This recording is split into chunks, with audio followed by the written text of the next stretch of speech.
This is Southern Cross News with Joe Palmer. Good evening, everyone. Fire crews are tonight on the scene of a blaze at a vacant Moona warehouse. The fire is now contained, but it's severely compromised the structural integrity of the building.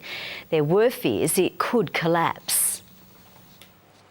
Emergency crews arrived just after 3 o'clock this afternoon to find this vacant building fully engulfed in flames. The structure was fully involved and we had the front of the building collapse out into Charles Street itself. Crews from Hobart and Glenorchy battled to contain the fierce blaze which had quickly spread into the roof cavity. Firefighters having to withdraw from the building because of the risk of collapse, deploying the use of a snorkel to battle the flames. We can't go inside at this stage, so we need to strengthen up the integrity of the building for tonight prior to the investigation commencing tomorrow morning. At this stage, the blaze is considered suspicious as it was in a vacant block, but investigations are continuing. Witnesses say the double-storey warehouse is often used as a local hangout or squat. We're working in conjunction with the police to ascertain if who kind of hangs in there during the day. Crews will keep an eye on the building overnight and conduct an investigation to determine the exact cause. Louise Hedger, Southern Cross News. The Federal Environment Minister says a decision on whether to allow four-wheel drive access in the state's northwest Tarkine region is imminent. Aboriginal groups are lobbying for the tracks to remain shut following the state government's move for access, described as an election vote grab. Celebrating an Indigenous name for a national research vessel. As the Federal Environment Minister considers opening four-wheel drive access into the Indigenous sensitive Tarkine region. We'll be making a decision very soon as to whether it will require a further environmental assessment. Aboriginal groups are lobbying for tracks to remain shut with fears for cultural heritage sites. A state government move for access, groups say, came out of the blue. To allow people to ride roughshod over our heritage is just, I can't understand why people, would think that that is right.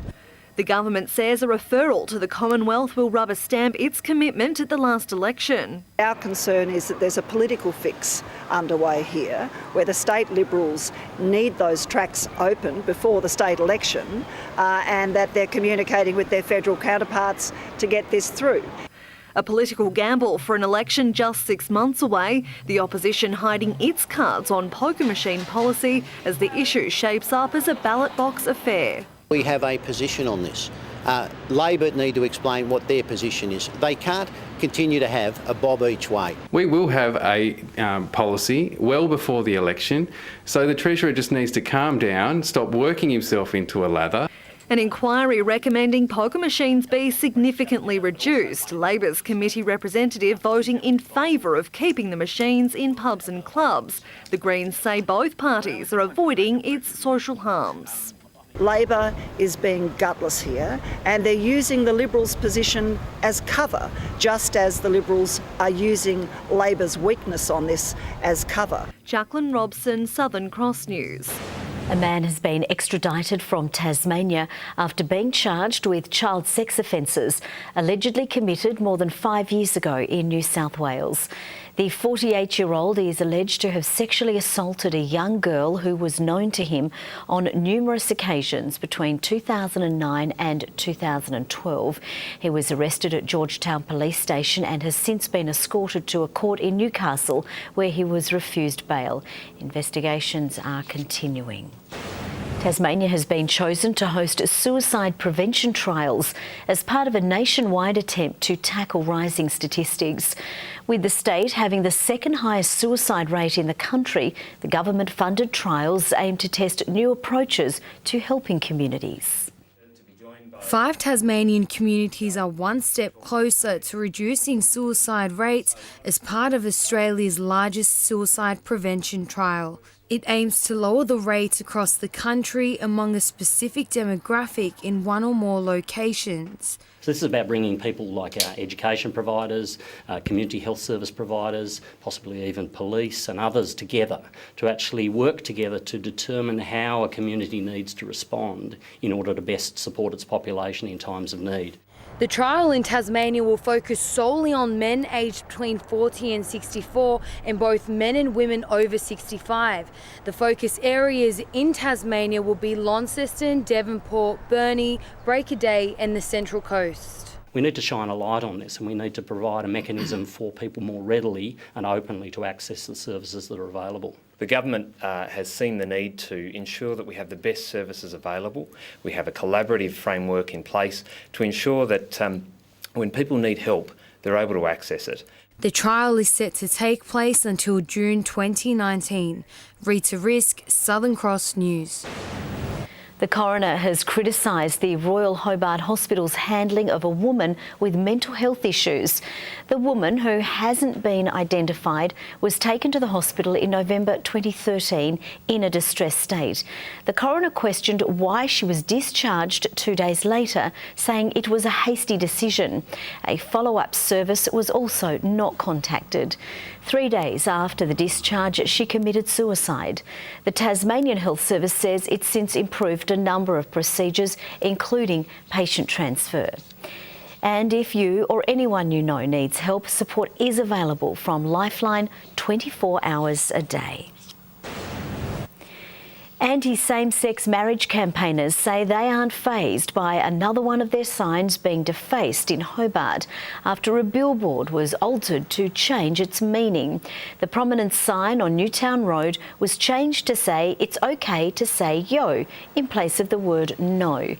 The Coalition for Marriage says the vandalism is an example of the threat same-sex marriage poses to free speech. As the Crows fly high, Tasmanian fans are showing their true colours, and we may have found the club's biggest local supporter.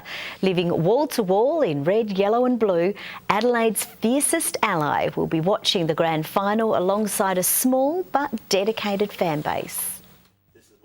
He's a long way from the city of churches, but Jason Cook proves the Crows fly as one. The fervent fan will spend grand final day exactly how he did in 97 and 98, surrounded by Tassie's other tri-coloured fans. Especially 97, our first premiership against St Kilda, just the best one to this day. My son next to me wasn't born then, but I just hope we can do it again. This house is Crows Central, covered in signed memorabilia. A third flag tomorrow would be a dream come true. Just seeing him holding up the cup would just be great. But the battle to be Tassie's #1 Crows Crusader has competition. Former Southern Cross sports reader Rob Fairs took his celebration to live TV after winning the flag in 98. The clubs deserve it. Both clubs deserve it. Sadly, there's only going to be one winner and, I'm hoping it's the Crows, but we'll have to wait and see on that one. Retailers say stock for both teams has been cleared out.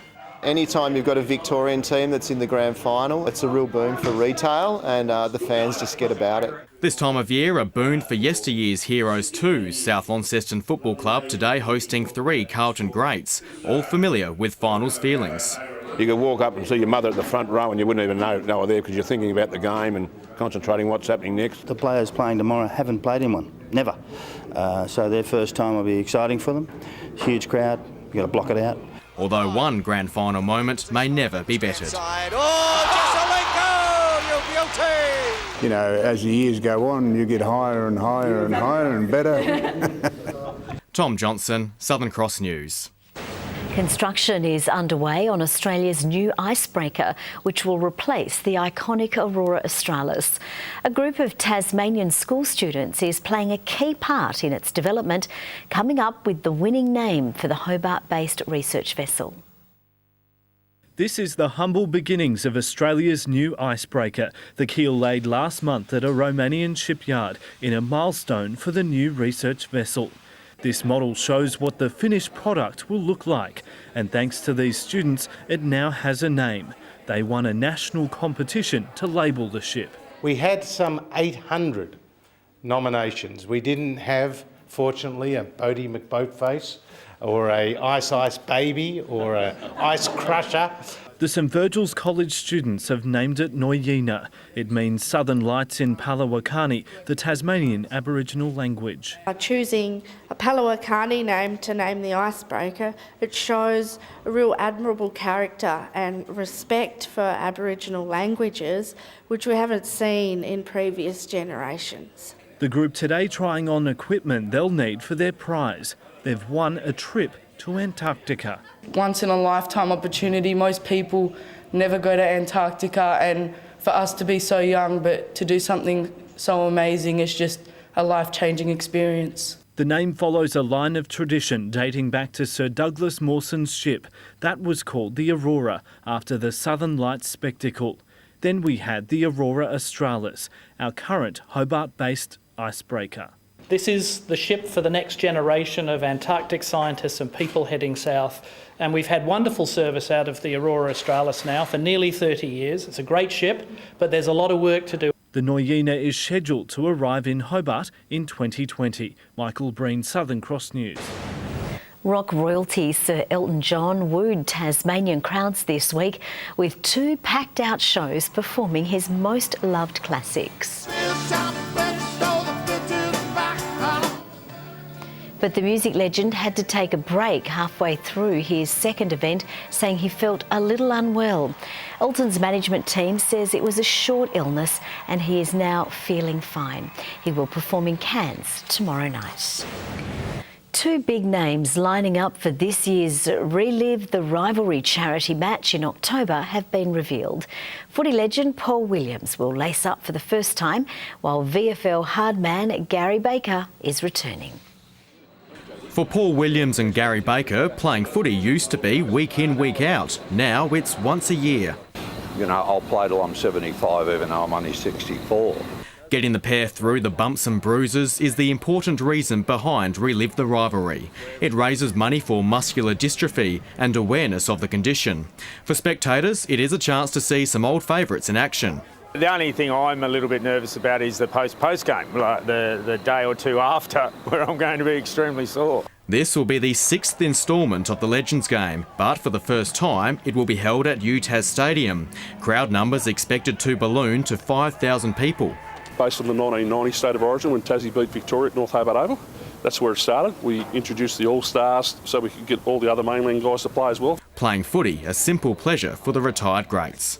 To sit on that bench, to get a rub down, to get my ankles taped and do all that sort of stuff and then warm up, I think, is this going to be the last time I'm ever going to do it? So I make the most of it.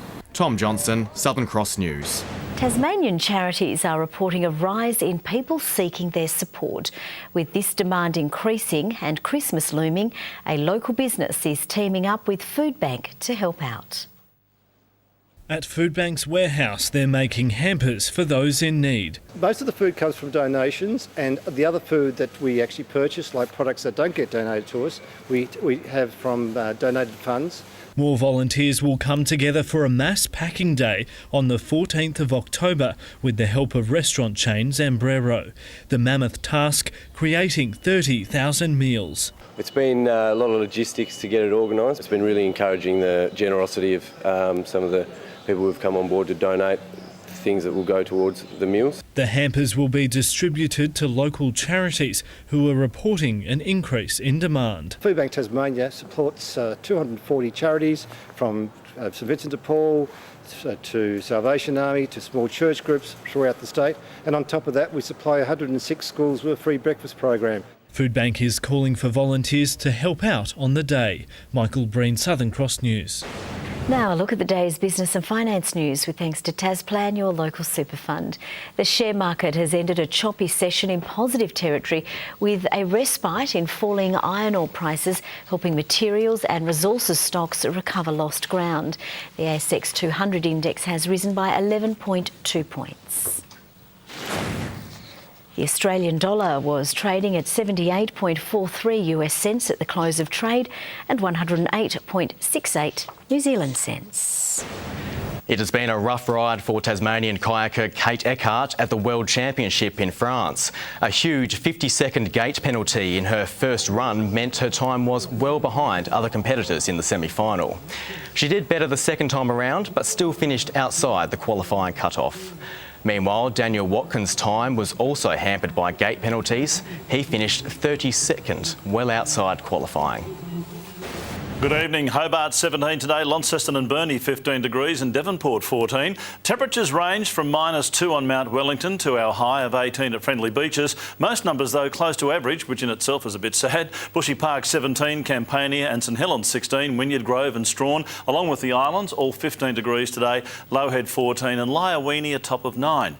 There is low cloud over and to the north of Tasmania, ahead of Moore with a front which is just to our west. We also have another band of cloud with thunderstorms over Central Australia. Closer in, most of the cloud over the north, central and western regions today, scattered cloud over the east. Tomorrow the front moves through during the morning. Inland troughs remain over central and northern Australia, a high pressure ridge over the Bight. Now it looks like the northwesterlies will turn around southwest tomorrow morning and get up to around 30 to 40 knots before easing to 20 to 30 knots around midday, swells to 6 metres. Gale warning current for all Tasmanian coastal waters, a strong wind warning for the Derwent estuary, a small craft wind alert for the lakes. Also a sheep graziers warning, that's current for all districts, a bushwalkers alert for the western and central plateau, a road weather alert for snow on elevated roads. So cold tomorrow, showers and winds easing, 5 overnight for Hobart, a top of 13, 10 the top for Medina, Oatlands a top of 9 degrees. Launceston, morning showers, 5 to 14 the temperature range, 13 the top for Devonport with showers and winds easing later, -3 overnight for Liaweenie, some snow showers, a windy day tomorrow and 4 degrees. The snow will be down to 200 metres by the way, but it will quickly rise back up to the higher peaks during the day tomorrow. Showers for Burnie, winds easing, 13 the top, 12 for Strawn with a possible early storm, same for Marrawar, while for the east, showers and winds easing, 15 the top, 14 for Swansea, morning showers as well for Orford, 13 the maximum. On Sunday, showers over the west, south and Bass Strait, but fine elsewhere. Mostly fine and sunny on Monday, apart from a shower over the west and far south. Partly cloudy over the east with possible showers elsewhere on Tuesday. Mostly sunny in Perth tomorrow. Sydney, Brisbane and Darwin also sunny as well. Showers forecast for Adelaide with 17 and maybe a morning shower in Melbourne, clearing before the big game. But here right now, showery around most regions, 10 degrees in Hobart, 12 degrees in Launceston and Devonport. And Joe, Tom Johnson over there wearing this Adelaide tie. What's going on with that? A lot of Richmond supporters will be saying that tie is just not tight enough around his neck. Now, don't be aggressive. That's not fair. Thank you very much, Merv. Oh, it'll be an interesting day tomorrow in the newsroom, that's for sure. Well, that's all from us for now. Have a lovely evening. Good night.